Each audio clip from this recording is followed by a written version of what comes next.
आईटा की 81st annual general meeting और world air transport summit में मैं आप सब अतिथियों का भारत में स्वागत करता हूं, आपका अभिनंदन करता हूं। ये कार्यक्रम 4 दशक बाद भारत में हो रहा है। इन 4 दशकों में भारत में बहुत कुछ बदल चुका है। आज का भारत पहले से कहीं ज्यादा आत्मविश्वास से भरा हुआ है। ग्लोबल एविएशन इकोसिस्टम में हम न केवल एक विशाल मार्केट है, बल्कि पॉलिसी लीडरशिप, इनोवेशन और इंक्लूसिव डेवलपमेंट के प्रतीक भी है। आज Bharat global space aviation convergence का एक उभरता हुआ लीडर है। पिछले 1 दशक में भारत की सिविल एविएशन सेक्टर में ऐतिहासिक उड़ान से आप सब भली भांति परिचित हैं। साथियों, ये समिट, ये डायलॉग एविएशन के साथ ही ग्लोबल कोऑपरेशन, क्लाइमेट कमिटमेंट्स और इक्विटेबल ग्रोथ के शेयर्ड एजेंडा को आगे बढ़ाने का एक माध्यम भी है। इस समिट में आप जो चर्चा कर रहे हैं, उससे ग्लोबल एविएशन को नई दिशा मिलेगी। मुझे विश्वास है हम इस सेक्टर की इन्फिनिट पॉसिबिलिटीज को टैप कर पाएंगे, उन्हें और बेहतर ढंग से यूटिलाइज कर पाएंगे। फ्रेंड्स, आज हम सैकड़ों किलोमीटर की दूरी, इंटर कॉन्टिनेंटल जर्नी केवल कुछ घंटों में तय कर लेते हैं, लेकिन 21st सेंचुरी की दुनिया के सपने हमारी इन्फिनिट इमेजिनेशन रुकी नहीं है।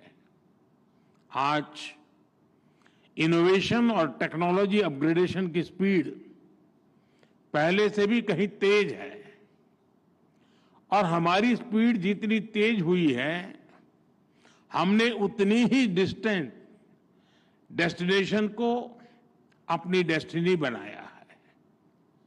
आज हम एक ऐसे मुकाम पर खड़े हैं जहां हमारे ट्रैवल प्लान केवल धरती के शहरों तक सीमित नहीं है। इंसान आज स्पेस फ्लाइट्स और इंटरप्लेनेटरी यात्राओं को भी कॉमर्शलाइज करने, उसे सिविल एविएशन के लिए खोलने के सपने देख रहा है। ये बात सही है, इसमें भी समय है, लेकिन ये बताता है कि आने वाले समय में एविएशन सेक्टर कितने बड़े ट्रांसफॉर्मेशन और इनोवेशन का केंद्र बनने वाला है। भारत इन सभी संभावनाओं के लिए तैयार है। मैं इसका आधार भारत में 3 मजबूत पिलर्स के कारण बता रहा हूं। पहला, भारत के पास मार्केट है। ये मार्केट मात्र कंज्यूमर्स का समूह नहीं है, ये भारत की एस्पिरेशनल सोसाइटी का प्रतिबिंब है। दूसरा, टेक्नोलॉजी और इनोवेशन के लिए हमारे पास डेमोग्राफी और टैलेंट है। हमारे युवा नए दौर के इनोवेटर्स हैं, जो आर्टिफिशियल इंटेलिजेंस, रोबोटिक्स और क्लीन एनर्जी जैसे क्षेत्रों में ब्रेक थ्रू ला रहे हैं। तीसरा, हमारे यहां इंडस्ट्री के लिए ओपन और सपोर्टिव पॉलिसी इकोसिस्टम है। इन तीनों सामर्थ्य के दम पर हमें मिलकर भारत के एविएशन सेक्टर को नई ऊंचाई पर लेकर जाना है। फ्रेंड्स, बीते वर्षों में भारत ने सिविल एविएशन के क्षेत्र में एक अभूतपूर्व परिवर्तन देखा है। आज भारत दुनिया का तीसरा सबसे बड़ा डोमेस्टिक एविएशन मार्केट है।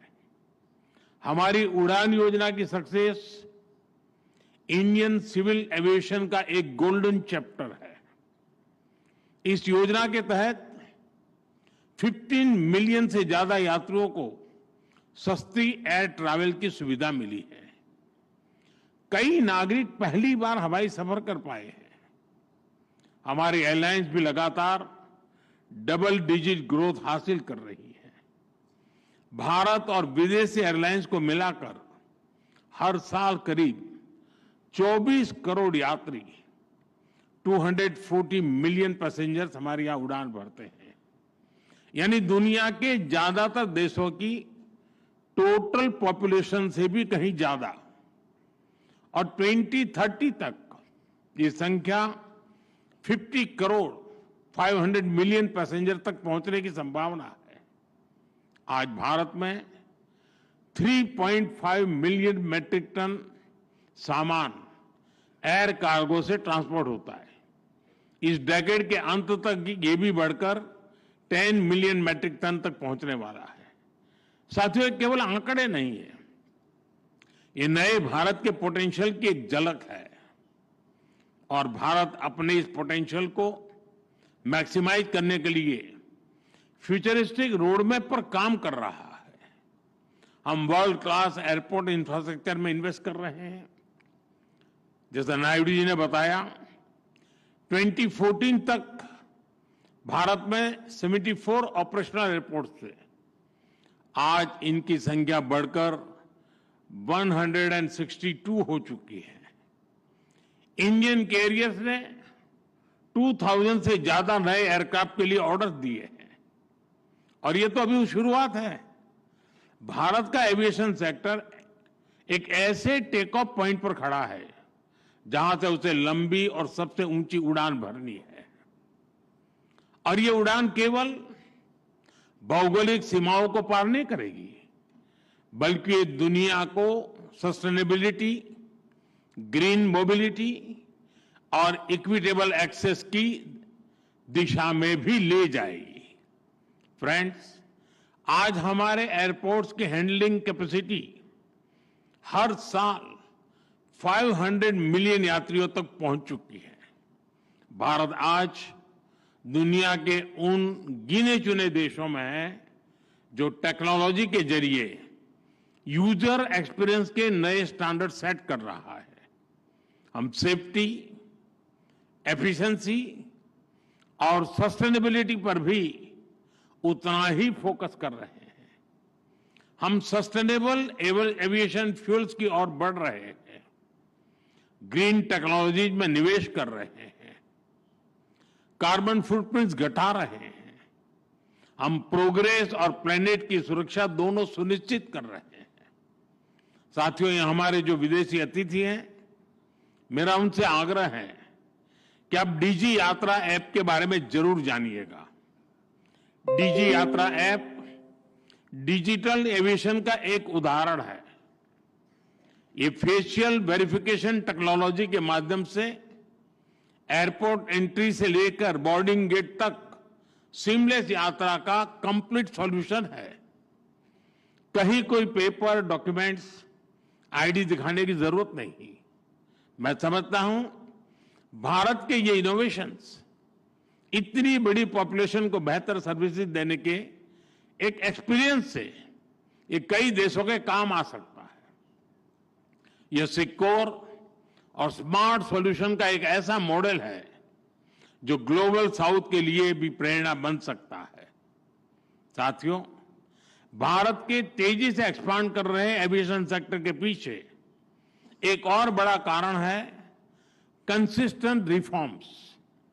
भारत ग्लोबल मैन्युफैक्चरिंग हब बने, इसके लिए हम हर तरह से कदम उठा रहे हैं। इस साल के बजट में हमने मिशन मैन्युफैक्चरिंग घोषित किया है। इसी वर्ष हमने भारत की पार्लियामेंट में, जैसा नायडू जी ने अभी बताया, protection of interest in aircraft objects bill पारित किया है। इससे केपटाउन कन्वेंशन को भारत में कानूनी ताकत मिली है। अब एयरक्राफ्ट लीजिंग करने वाली ग्लोबल कंपनियों के लिए भारत में नया मौका खुल रहा है। आप सभी को गिफ्ट सिटी में मिल रही छूट के बारे में भी जानकारी है। गिफ्ट सिटी के इंसेंटिव्स ने भारत को एयरक्राफ्ट लीजिंग का एक अट्रैक्टिव डेस्टिनेशन बना दिया है। साथियों, नया भारतीय वायुयान अधिनियम हमारे एविएशन कानूनों को ग्लोबल बेस्ट प्रैक्टिसेस के अनुरूप बना रहा है। यानी भारत में एविएशन सेक्टर के कानून सहज है, नियमों में सहूलियत है और टैक्स स्ट्रक्चर सरल है। इसलिए दुनिया की बड़ी एविएशन कंपनियों के लिए भी भारत में निवेश के लिए एक बेहतरीन अवसर है। फ्रेंड्स, एविएशन सेक्टर में ग्रोथ का मतलब है नई उड़ान, नए रोजगार और नई संभावनाएं। एविएशन सेक्टर में pilots, crew, engineers, ground staff सभी के लिए नए मौके बने हैं। एक और नया सनराइज सेक्टर उभर रहा है, एमआरओ यानी मेंटेनेंस, रिपेयर और ओवरहॉल। हमारी नई एमआरओ पॉलिसी से भारत को एयरक्राफ्ट मेंटेनेंस का ग्लोबल हब बना के इस दिशा में तेजी आई है।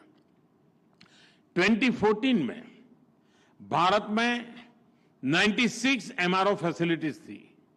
आज इनकी संख्या 154 हो चुकी है। 100% FDI under automatic rule, GST में कटौती, टैक्स रेशनलाइजेशन, ऐसे कदमों ने एमआरओ सेक्टर को नई ऊर्जा दी है।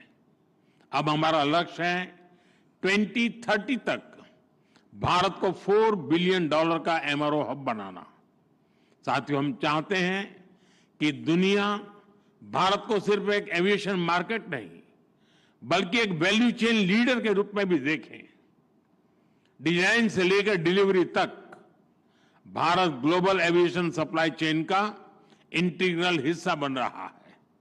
हमारी दिशा सही है, हमारी गति सही है, इसलिए हमें विश्वास है कि हम तेजी से आगे बढ़ते रहेंगे।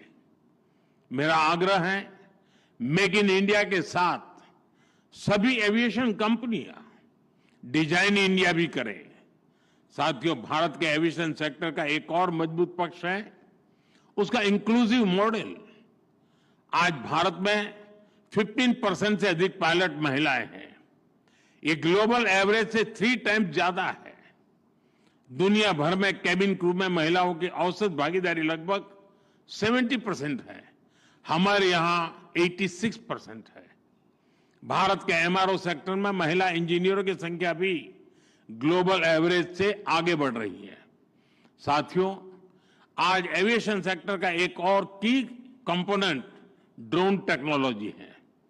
भारत ड्रोन टेक्नोलॉजी को टेक्नोलॉजिकल एडवांसमेंट के लिए इस्तेमाल कर रहा है। साथ ही हमने इसे फाइनेंशियल और सोशल इंक्लूजन का एक टूल बनाया है। ड्रोन के जरिए हम महिलाओं के सेल्फ हेल्प ग्रुप्स को एम्पावर कर रहे हैं। इससे खेती में, डिलीवरी में, सर्विसेज में महिलाओं की भागीदारी बढ़ी है। साथियों, एविएशन में सुरक्षा को हमने हमेशा टॉप प्रायोरिटी पर रखा है। आईकाओ के ग्लोबल स्टैंडर्ड से भारत ने अपने नियमों को अलाइन किया है। हाल ही में आईकाओ की सेफ्टी ऑडिट ने हमारे प्रयासों को सराहा है।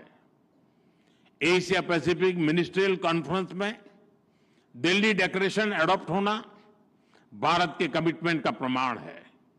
भारत हमेशा ओपन स्काईज और ग्लोबल कनेक्टिविटी के समर्थन में खड़ा रहा है। हम शिकागो कन्वेंशन के सिद्धांतों का समर्थन करते हैं। आइए हम मिलकर एक ऐसा फ्यूचर बनाएं जहां हवाई यात्रा सभी के लिए एक्सेसिबल, अफोर्डेबल और सिक्योर हो। मुझे विश्वास है कि आप सभी एविएशन सेक्टर को नई ऊंचाई पर ले जाने के नए समाधान निकालेंगे। मैं आपको अनेक अनेक शुभकामनाएं देता हूं। बहुत बहुत धन्यवाद।